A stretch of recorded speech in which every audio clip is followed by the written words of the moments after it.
And US President Donald Trump has said that he made no progress with Vladimir Putin on ending the Ukraine war in a call on Thursday, as the Kremlin insisted that the Russian president would stick to his aims in the conflict.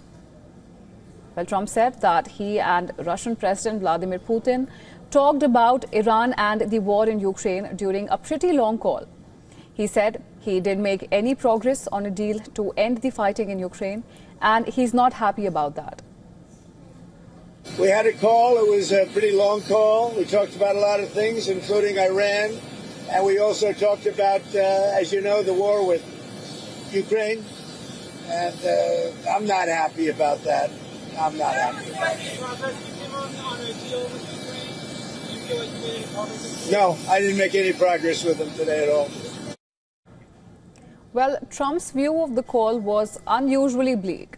After most of his previous 5 calls with Putin since returning to power in January, he has given optimistic reports of progress towards a deal. On the other hand, the Kremlin said that Putin, in a nearly hour-long call with Trump, insisted that he would not give up on Russia's goals in the conflict with Ukraine. Наш президент также сказал, что Россия будет добиваться поставленных целей, то есть устранения всем известных первопричин, приведших к нынешнему положению дел, к нынешней острой конфронтации.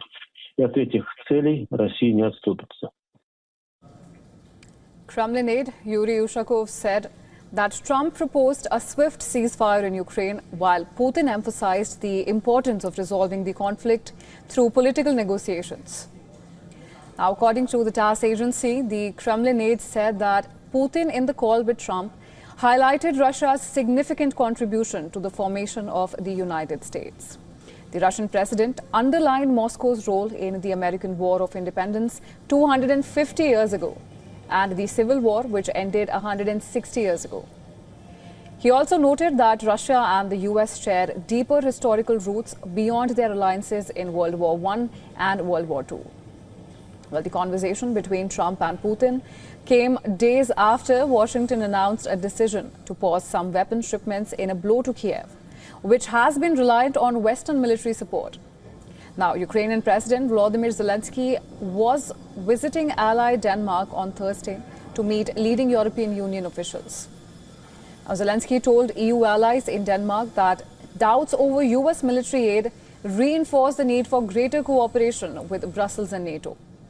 Zelensky said he expects to have a telephone conversation with Trump maybe tomorrow or in the next few days.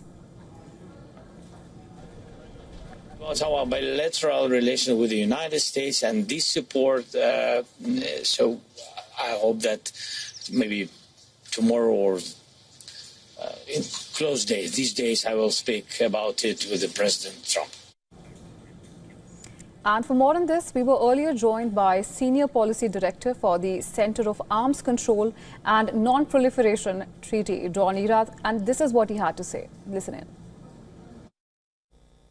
Russia's long-term goals are that the Ukrainian government should be replaced by one that is friendly to Russia, that will follow Russia's lead on its foreign policy. I think that as a short-term goal, Russia would be content with a end to the war that recognized the territorial gains, and then would take another war to replace the Ukrainian government.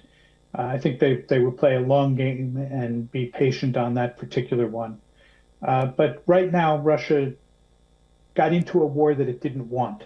They expected a quick and easy victory. They did not get that, and are trying to fight a longer, ultimately very unsuccessful, very costly war. And they're trying to come out of it with something positive that they can show for the effort and for the tremendous losses they have suffered. Russia is an authoritarian state. They depend on the image of success to perpetuate that authoritarian government, and they need some success to continue.